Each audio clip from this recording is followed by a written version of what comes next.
الحمد لله رب العالمين. الحمد لله على نعمة الإسلام وكفى بها من نعمة، ثم الصلاة والسلام على المبعوث رحمة للعالمين محمد بن عبد الله وعلى آله وأصحابه ومن تبعهم بإحسان إلى يوم الدين. أما بعد، يقول سبحانه وتعالى في محكم التنزيل: هو الذي بعث في الأميين رسولا منهم يتلو عليهم آياته ويزكيهم ويعلمهم الكتاب والحكمة وإن كانوا من قبل لفي ضلال مبين. وقال سبحانه: كنتم خير أمة أخرجت للناس تأمرون بالمعروف وتنهون عن المنكر وتؤمنون بالله. وقال عليه الصلاة والسلام في الحديث الذي يرويه لنا إمام البخاري: خيركم من تعلم القرآن وعلمه، أو كما قال عليه الصلاة والسلام. أيها المسلمون، فضل تعليم الناس الخير ودعوتهم إلى الله سبحانه وتعالى سوف يكون موضوع خطبتنا في هذا اليوم الطيب المبارك. مسيبة جلبة تدر بالإسلام باوين يتدى الله أو بجو سنيدو وودو مرونكتا ويتيدو الله ممارا نندو ممارا دمو ممارا صفة نمي جرداو في مكو هراهينو لندي دون الله سبحانه وتعالى أواوا تاهي جغل إحق بني آدم hawawa andude ko ni woni ko o sifori. O wi laysa ka mislihi shay, sifa makko ala. No miijorɗa o hara hino lundi ɗum ɗon ko ya jaɓu Allah himo wooda, ko kanko tagi fuu, ko kanko warata fuu, mo mari yiite, mo mari aljanna. Kala ko heɓuma immorde moƴƴere ko immorde ka makko. Arsikeji meɗen ni fof ko to woni. O tagi en, o addi en ɗo fi rewmo. ɓaawo ɗum ɗon juulen e o wiyeteɗo Muhammad sallallahu alayhi wa sallam, nuliraɗo yurmede wonande tageefo ngon. O ndaari ko tawi ko tagi kon fof ko Muhammad oɗo ɓuri e moƴƴude, ko oɗo kadi woni ko ɓuranimo kadi. Kala heɓayɗo moƴƴere aduna e laakara, o male hande, o male jango, o heɓa aljanna, o daɗa yiite, ko be o yiɗa oɗo yiwtira ɓaawo oɗo. Hara yiɗen juula e oɗo, kanko e ɓeygure makko nden fof e dendangal sahabaɓe makko e kala iwtirɗo e laawol ɓeeɗo yo Allah waɗu en e maɓɓe. ɓaawo ɗum ɗon, du'ano mawɓe meɗen wuuruɓe e faatiɓe yangiɓe jibini en e nder l'islam e laawol l'islam.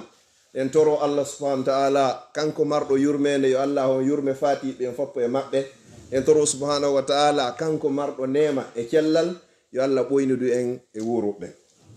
ɓaawo ɗum ɗo musidɓe julɓe tedduɓe, yewtere anden ko nde yiiloto e o hutuba meɗen ɗo hande inchallah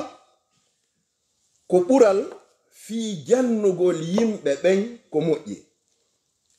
ɗo en innari ɓural jannugol julɓe ɓen, jannugol yimɓe ɓen e noddaɓe e faade e moƴƴere. ko ɗum ɗo woni mawdu hutuba meɗen o. noddugol yimɓe ɓen e moƴƴere nden foti ko julɗo, foti hina julɗo. noddumo e moƴƴere nden haray ko honɗum woni ko woodanma e baraji. iɗon andi ka nder diina l'islam fuu ko gollal gotal pet Allah inni himo waɗude, kanko e malaikaɓe makko ɓen. o noddi julɓe ɓen kadi foppo yo wallumo waɗugol ɗum. ko honɗum ko juulugol e nelaɗo sallallahu alayhi wa sallam: inna allaha wa malaikatahu yusalluna ala nabi. Allah e malaikaɓe makko ɓen nde fof hiɓe juulude e annabajo on. o ini ya ayyuhallazina amanu, konon yo gomɗinɓe. o noddi kala anduɗo ko gomɗinɗo. o ini wo sallu alayhi, juule e o wiyeteɗo Muhammad sallallahu alayhi wa sallam. e nder annabaɓe guluje temedere e nogay e ko fawi, ko oɗo pette Allah inni wallela en ju'anagol oɗo, juula e oɗo, bimbi e kikiɗe, jemma e ñalorma. hiɗa salligi a salligaki, hiɗa laaɓi a laaɓa, hiɗa ka juulirde na ka juulirde wonɗa, ko sonnajo fiiliɗo ma jibinno no alhaali ma on woniri o, wo sallu alayhi, juule e makko. hande no yewtere meɗen nden ko nde yiloto ko Allah kadi e malaikaɓe makko ɓen fof. andite non hombo wiyete Allah, malaikaɓe makko ɓen fof kadi Allah yini wa ma ya'lamu junuda rabbika illa huwa. Hay goto anda yirno konu ko Allah mari kon si wona kanko. Allah non o inni en e hadith mo nela sallallahu maki wo kanko Allah e malaikaɓe makko ɓen fou e kala wonɓe ɓen fou ka kammu e dendangal wonɓe ɓen kadi foppu ka leydiga wo hay korndoli hay ñuungi hay dendeli wongi ka nder pulfa muɗum ka nder ngayka muɗum hino du'anade o neɗɗo wonɗo e arde ɗo. Ko moye min woni falaka tawede oɗo Allah hino du'anade oɗo. Si Allah du'anike goɗɗo ko honnu o wiyata mi yurmama ma, mi yaafike ma, mi dandima yiite, mi hokkima aljanna. Malaika ɓen kadi du'a maɓɓe rutatake. Jon non ko Allah o e malaikaɓe makko ɓen fof inna Allaha wa malaikatahu fab wa ahlu samawati e dendangal wonɓe ka kammu fof ko andi ɗum wo ko Allah subhanahu wa ta'ala. Wa ahlul ardi e dendangal wonɓe ka leydi gaɓen fof ko taga kon fof ɓe minni wo hatta namla wo hay korndoli fi hujuriha wongi ka nde ngayka muɗum la yusalluna hiɓe du'anade toro Allah yo Allahu on yaafo hombo ade goto pet muallimin nasal khayra kala on neɗɗo wonɗo e jannude yimɓe ɓen ko moƴƴi. Subhanallah. Bihun kun a wattanta hakkil hiɗa janna ɓiɗɗo ma on hara koko moƴƴi hara anda na be tum ɓanna qur'ana on finamo ma be adda hadisere tum finamo ɗa jannamo ɗon ko moƴƴi o wowla konngol gotol petgol hanaka wolede inna baba ɗum ɗo woltake nani o inna awa o gollitira ɗum ɗon ha ñande Allah waɗi ko sati a jannimo ko moƴƴi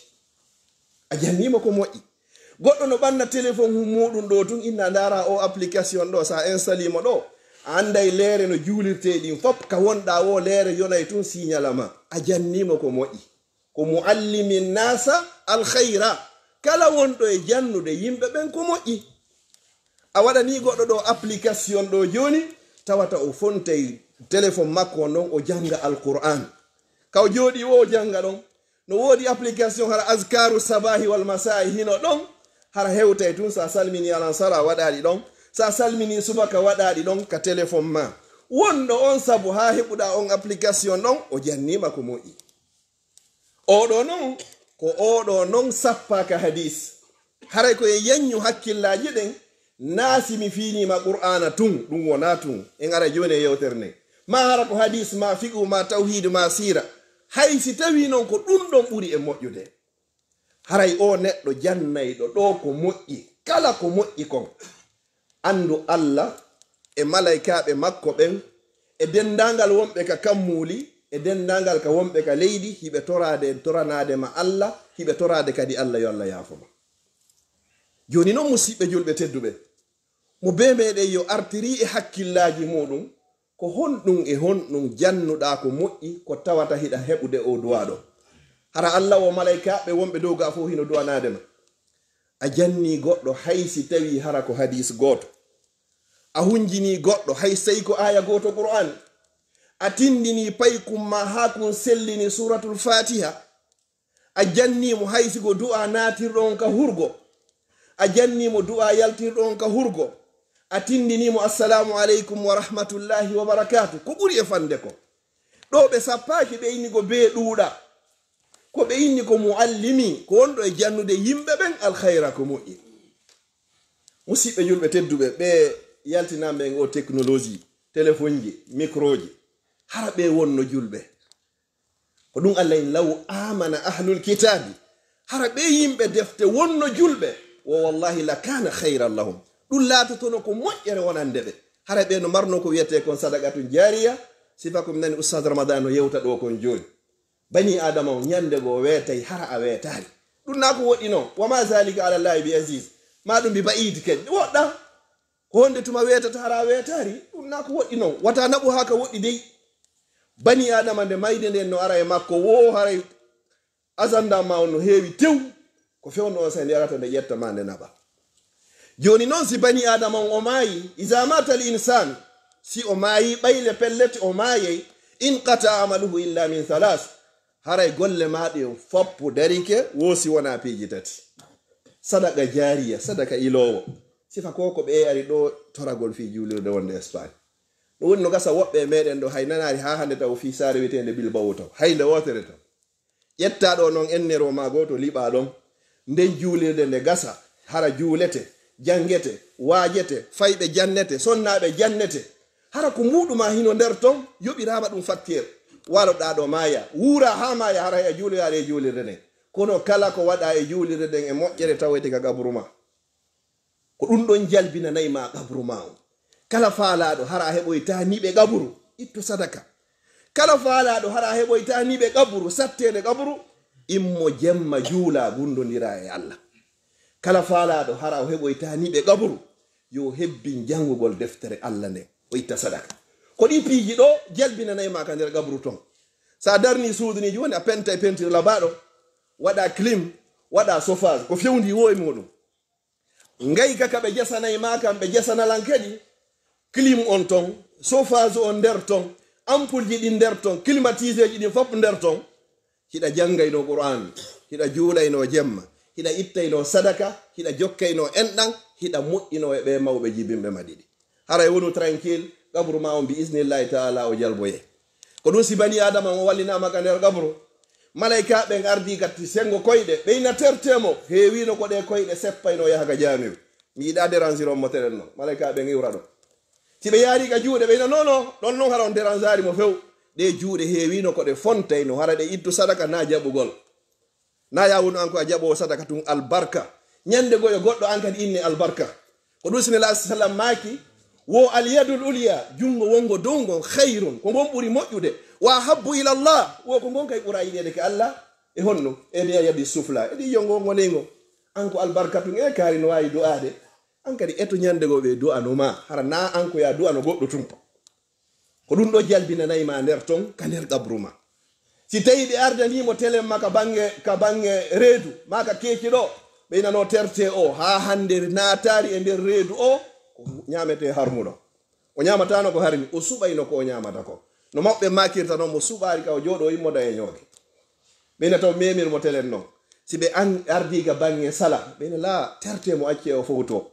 heewino nde hoore ko hunji e qur'an hunji e sunna ko nde jantotono inde Allah si ɗiɗo nayi no waɗi hande gay neɗɗo ɓe inna ndaari ka sengo ma ñaamo o yiltora ka sengo ñaama ɓe inna yiɗa ko nduɗo Allah waranno ma ɗo si tawi no a waɗano ko moƴƴi ko ɗo natoyenoɗa o yiya ɗon ɓe udditanimo ɗon dambu kun jeyakuge dambuɗe yite jahannam so ndaari non ɗa ɓeyna ko ɗo wonda ɓe wattanama gabru ma on ko ɗumen taw weendu jeyandu e weenduji aljanna yo Allah okku en ɗum ɗo ko honɗum no watta ɗum ɗo ko muallimi nasal hayre neɗɗo andinayɗo yimɓe ɓen ko moƴƴi si goɗɗo ƴettiɗo joni paykum a ekkiti kun ɗo tela yagal koko yawitiɗano an harayɗa yawiti fi honɗum enen kala meeti yeno minimisaka meɗen si goɗɗo woni tawi ko ño'owo haray o tedda kono nde base wi labaŋina basen kaari on ko buy brodi haray ko mbo rewri ɗon ko telajo kono haray telajo on o mara valeur ka meɗen kono so doloke on ɓornama mo waɗi on en hittire doloke on accen fi moƴƴinɗomo ɗum ko en lamolanaɗo sa naatiɗo e suudu en mbaɗum no penti en mba o ingénieur joɗo no wawi ɗum no laba honno e kaarijo ko masonjo haray en minimisimo e liɓi fi makko kono kala suudu darnidu vraiment ɗum ɗo no laba manten tigi tigi on suudu ndu ronken wonɗo saabu ha suudu ndu dari o ɗum ko ellano si goɗɗo inna waɗo ko bayillojo kala ko marsata ko mbeyi hen ka bayila kono on no haray hande kadi waybinama joni noon tawata golle ɗen ɗe wata marde sina tumande ɗe rewra to ndaari annabi dawuda alayhi salam kana haddadan o ko wonno hari ko bayillojo sen jettiɗon joni a janni goɗɗo ɗo joni menisi e yagal ha wawi moƴƴingol ɗo o handinimo ko moƴƴi kala ko waɗoy ɗum ɗon o heɓi o nafi ɓeygure makko o nafi julɓe Allah ɓen a heɓi moƴƴere ko wowla kon ka hadis ɗo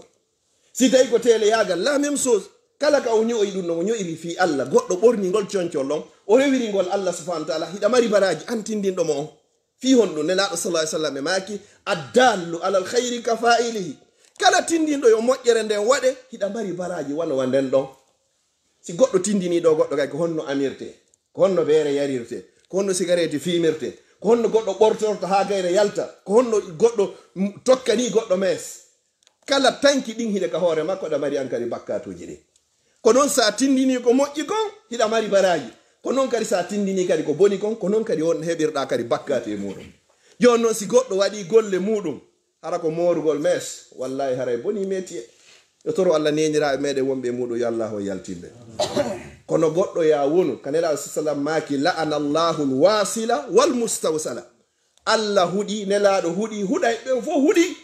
kala on tokkuɗo yon tokkanaɗo an noon tawa gurnam maɗan fof hara koye ɗum ɗon haray no hulɓini torki Allah subhanahu wa ta'ala ka hoore mimbaru tedduɗo ɗo yo Allah yaltimɓe bandiraɓe meɗen e muɗum ayyey noon hande makko ba ara o mankata ka jamiu ka saffa arano ɗo o wonata o ƴettay ɗo 50 euro 60 euro 100 euro o jonna ɓiɗɗo makko jiwo o soodoya mes o yoɓa waɗama ɗin noon kadi o yaha o moro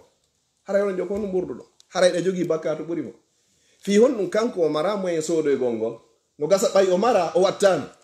an noon a heeɓi mbuɗɗin ka dagi a yangike fi majji a hendike ɗi ha gasi yetta tawa hara ko hori ɗum ɗo ne ata ɓiɗɗo ma o hande kadi yaw waɗoyanno baaba yaw yeddoya Allah yaw waɗoya heña yaw Allah huɗima Allah huɗilan en fof hande kadi en huɗama hara hiɗa andi ɗum ɗo wakkiloɗa ɗon ara ka janga yo Allah fewnan en ɓiɓɓe meɗen bella ko an tigi woni ko huɗimo si Allah huɗi goɗɗo o wuɗɗintinay mo yurmede makko nen fof o ɓannamo e lette ɗen kadi wata en sikkito goɗɗo ayyey ɗo goɗɗo wallahi summa wallahi hara himo mowri mes hara himo yoɓi fi coggu mes hara hiɗen wakkili ɗon enen wonde ko ade makko ba hakkundeji meɗen hara himo fellitile ɓay pelletne la sallam ma yantigi anil hawa ɓe wowlirta beleɗe ɓeyni oɗo huɗama Allah huɗi tokkuɗon e tokkanaɗo on e kala kadi yoɓuɗo coggu ha ɗum ɗon tokka kono hara hiɗa waɗi ɗum ɗon hiɗa acci ɗo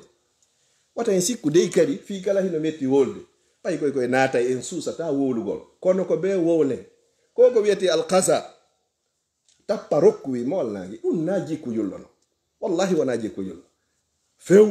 fembo ɓurdi ndina ɗum julɓe watta ɗum ɗum ko ɓe wona julɓe wonata ɗum watta ɗum ndaare ko honto iwri goɗɗo ka waɗi ɗum wokku fune dembata e hoore makko enen ɗo si goɗɗo waɗi ɗo rokkuwi molnagi ko jangi o ko jangi sina hara kanko darde juulirde en dawi wonan en ɗo imam wallahi moƴƴa wolɗen en wola moƴƴa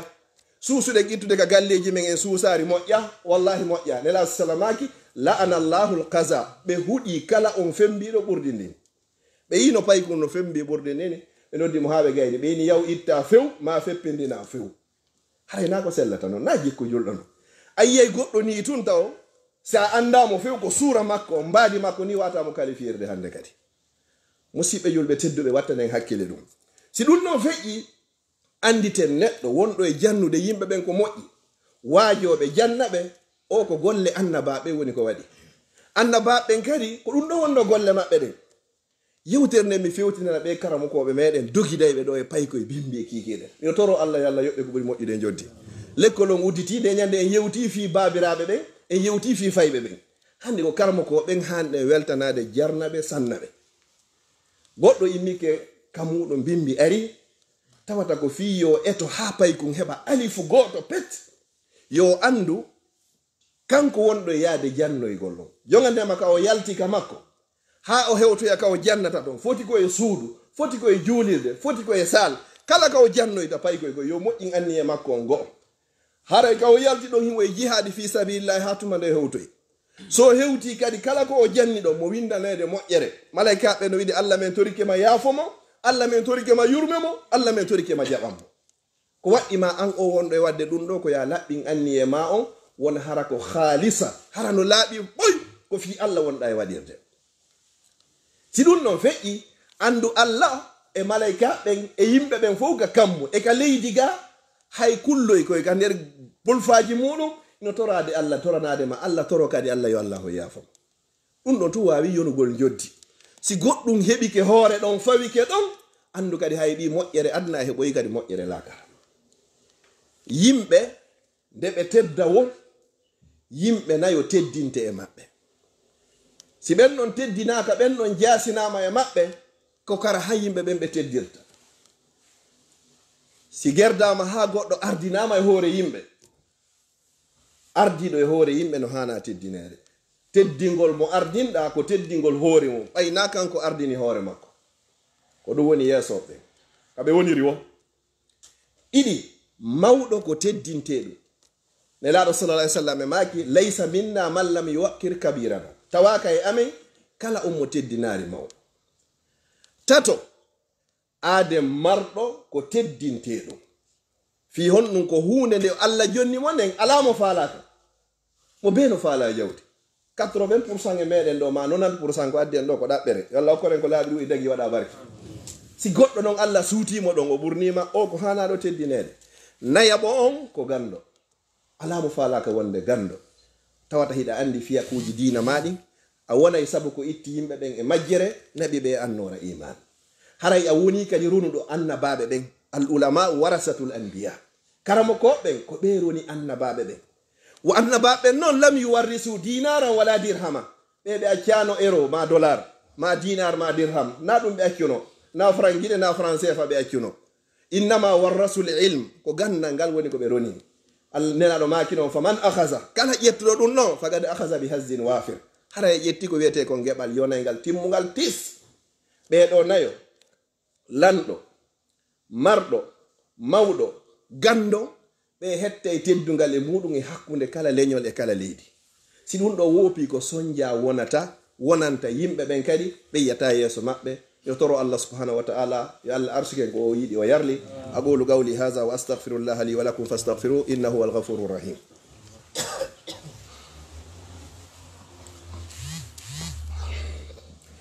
alhamdulillahi rabbil alamin alhamdulillahi allazi bi ni'matihi tatimmu salihat alhamdulillahi ala ni'mati al-islam wa kafa biha min ni'ma an abi umamah al-bahili radiyallahu anhu qala rasulullahi sallallahu alayhi wa sallam inna allaha wa malaikatahu wa ahlu as-samawati wal ard hatta an-namlata fi hujriha la yusalluna ala muallimi an-nas al-khair rawahu al-imam at-tirmidhi la yusalluna bima'nahu yad'una lahu wa yastaghfiruna lahu en juuli en laaɗo sallallahu alayhi wa sallam kanko ɓurɗo hannude e juulede e muɗum fop e weltanike mawɓe meɗen wuurɓe e faatiɓe en toriki Allah subhanahu wa ta'ala enen kadi yo Allah huuren ko yaaforen o kayen timmode moƴƴere musidɓe julɓe tedduɓe wo ta'limu nas jannugol yimɓe ɓen umura dinihim fiyake diina maɓɓe ɓen wo huwa amalul anbiya ko ɗum ɗo de wonno golle annabaɓe si tawi Allah ƴettima o suɓima yimɓe ɓen fof o waɗima ɗo haray weltor métier ɓurɗo e mawde métier ji ɗin fof hara yetti métier ji annabaɓe ɓe fopp maɓɓe ko ɗum ɗo wonno numéro 1 ko Allah addiri ɓe kon ko ɗum jannguɗen a huwa allazi basa fil umina rasulan minhum yatlu alayhim ayatihi wa yuzakkihim ɓe watta noon métier goo e hoore on ɗon kadi fino ɓe wuurira neɗɗo sa woni Ganndo noddanayɗo Allah ko ya eto heɓa ka wuura hara wona e juuɗe yimɓe ɓen fiyo da'wa ma on wawu sellugol wo ɗiɗi on wo da'watu nnasi ila alkhayri kadi amalul anbiya jannugol yimɓe ɓen ko golle annabaɓen no woodi woɓɓe kadi hara hiɓe jangi kono ɓe jannata hara ya waɗa hari gollal annabaɓen kadi si tawi tun a jangi ko ya jannu gandal ngal kono jonnirɗangal wo ngal ɓeydori no jonnirɗangal wo ko non woni ko ɓeydori wo tati on wo atta'limu wa da'watu hiya a'zamu wazifa jannugol ngol e waajagol ngol e noddugol ngol ko métier ɓurɗo e mawnude e métier ji ɗin fop ko fi honno ko métier annabaɓen non ko annabaɓen ɓuri moƴƴude si Allah feƴƴi ko annabaɓen e nilaɓen ɓuri e moƴƴude joni noon ko ɓen ɗo waɗayno kon si Allah eltima o suɓikema tawi an kadi ko ɗum ɗo woni métier ma arano wi ko alhamdu wa shukru lillah ko ɗum neɗɗo fof mo hani torade Allah mi torikema waɗan dam saabiwal udditirtengal ko moƴƴi waɗalan saabiwal sokirtengal hande kadi ko boni toroɗa ɗum Allah hara kala ka moƴƴere nde woni ko feere ma nden ko ɗon yarata kala ka tawɗa fitna hino memminade hara wonay sabu o soko ɓayne la sallam maki woɓe acci fitna o hino ɗani ɓe huuɗi kala findinɗo fitna kala ko darɗa tawɗa adday fitna eto ha hara fitna waɗari Allah inni ka deftere makko wattaqu fitnatan rentede e bone la tusibanna allazina zalamu minkum khassa o heɓoytade toñuɓɓen tum si yehi ha hande kadi gere memminike anda ko wonto haɗoyta hande kadi haray si ɗum ɗon feƴƴi wo ko en faamu wo ha ulaye ɓeɗo wo min afdalil khalqi ko ɓeɗo ɓuri moƴƴude e tageefo ngon fop si tawi goɗɗo ko golle annabaɓe woni golle makko ko ɓen ɗon ɓuri e moƴƴude an kadi e tawama e ɓurɓe moƴƴude e tagu Allah ngol fop nokku ka baraji ɗi woodi ɗon fi hon nun ko Allah woni e du'anadema e malayka ɓen e ɓe ka kammuli e ɓe ka leydi hay kulloy koy joni noon no gasa ko toroto ron ka jabade ko bani adama ñamayɗo yara yedda Allah ɗano fina amma Allah alamo landoto malaika ɓe kadi ɓe ñamata ɓe yarata ɓe ɗanota ko ɓe resata ɓe yeddata Allah ɓeɗo se inni Allah accan oɗo Allah accanaymo gisa tawi du'a goɗɗo o tongike o jabaki ko sabu bakkatuji kono Allah subhanahu wa ta'ala mo terti en ɗon o yini law yu'akhizullahu nnasa bi zulmihi hara o jogitorɗo e sabu bakkatuji ko wonɗe wadde ko ma taraka ala zahriha min dabba hay goto e meɗen waccatano hoore leydi hayno halkino fof kono inni wo waccani en ɗon li yawmin ha ñalande to taskhasu fihi al absar yande tawata gite purdi loto mo beyna nafsi nafsi hoore an wa akhiran kam mi dakkitorta khutba an on miɗo toro Allah subhanahu wa ta'ala on ɓe wonɓe dogande en janna yimɓe ka Facebook ji waɗuɓe duɗe jannayɓe fayɓe jannayɓe sonnaɓe mo be ka wone jannirde hay wonɓe jande fayɓe ka nder cuuɗi muɗum yo Allah yoɓu on ko ɓuri moƴƴude e joddi no woodi karamokoɓe ɓe Allah on elti kala masala mo hatton jinɗa sa naati ka Facebook a tappi kaari o yetotoma ɗon e nder minitaji hara yahari hay e nokko ɓeɗo mi torki Allah yo Allah pooɗu balɗe maɓɓe moƴƴina anniyeji maɓɓe ɗin mi torki Allah yo Allah waɗu hara ko haalis hara ko fi Allah kamɓe kadi wone waɗirde wa akhiran komi darnirta yewtere ande hinde yaadi e koɓe seeniɓe Espagne ɗo waɗugol ko moƴƴi waɗire ɗum ɗo li waji hillah darnugol juulirde e nder leyɗe Europe ɗo no mari baraji ɓuri darnugol juulirde e nder leydi Makkatal Mukarrama ma Madinatul Munawwara eto non wona sabu harangel ma hino dow nder ton wata goto eto o occasion ɗo fuuto ɗum anda goto e meɗen ɗo se juulay alan sara hara wonkima ƴettitaka hay goto e meɗen andani anda ndi jawdi ndi accuɗa sa maayi ko honto ndi naɓirte goɗɗo ɗon ari ni fi sabilillah waɗe fi Allah o inaari ko darno yora suudu Bilbao o inaari ko yoɓiroya fattir ko inni ko yon waɗu fi ko darna on suudu man bana lillahi masjidan kala darnanɗo Allah juulirde ko honno mo waɗanayma en ɗo fof sinnawa joni sen ƴettiɗo joni 1000 euros en jonniɗo joni président juulirde nen ɗo joni en tawi e villa honno duplex a meɗen lagine wallahi en adodira a ñawloto ko honno gerdata kono pellet a jonna pellet sita fellita heɓoya duplex o ɗo noon ko hombo hooli ko Allah o inni wo kalama hanɗoɗa juulirde na de nde fof sa waɗi ɗo enniro hara anni e ma on ko ɗum ɗon Allah waɗante si goɗɗo waɗi 1000 euros hara anni e ma kon ko ɗum ɗon Allah waɗante miijiteno joni enniro ma 1000 euros ma e suudu ndu Allah hon darnanayma Allah subhanahu wa ta'ala taguɗo ko taga kon fof tawata ala sifa makko ala oɗo ini mi waɗante suudu ka nder aljanna o innari kadi hay o waɗante aljanna goy koye nder aljanna on ton o waɗnayma suudu ndu nder ton noon hande kadi sikki nun nduɗo suudu hara hindu laba haray birikire kange birikire kalis birikire kange birikire kalis musidɓe julɓe teddu en ɗo foppe en torodiri waɗunoɗo yo ɓeydu kala mo waɗari yo eto waɗa ñande goo aranoyte ñallal ɗa jondi sakuji dolle euro e dollar jinɗa jonganne maka nangue fuɗi ha nangue mutoya a heɓata hay goto jaɓanayɗo ittanayɗo ma sadaka wata goto e meɗen habbo ɗo joni ɓeyguma ma modima no ittanma sadaka ta goto habbo ɓiɓɓe ma no ittanma sadaka ɓawma gaddim li nafsik ardinan hoorema qabla an to gaddam ko adi ardedeɗo mi toriki Allah subhanahu wa ta'ala yo Allah okkoren ko waɗen yo Allah okkoren jawle buy newna nde fi juulide nde wawa latade hoore jam moƴƴere ɓe wonɓe dogude fi muɗum kadi ari ɗon mi toriki Allah yo Allah waɗu taɓanne maɓɓe ɗen fof fokkir ɗum bakkatu e ɓantir ɗum darja yo Allah hollu en no yawi no newi hiɗen soodi juulirde nde no uddita hara no e nokku ko Allah rewe ya rabbal alamin allahumma la tufarrig hadha al jamu barak illa bi zammi maghfur wa sa'yin mashkur wa amali mutaqabbali mabrur allahumma ij'al jam'ana hadha jam'an marhuma wa tafarrugana min ba'di farrugan masuma allahumma la taj'al fina wala ma'na wala min bayna shaqiyya wala matruda wala mahruma برحمتك يا ارحم الراحمين واخر دعوانا الحمد لله رب العالمين واقم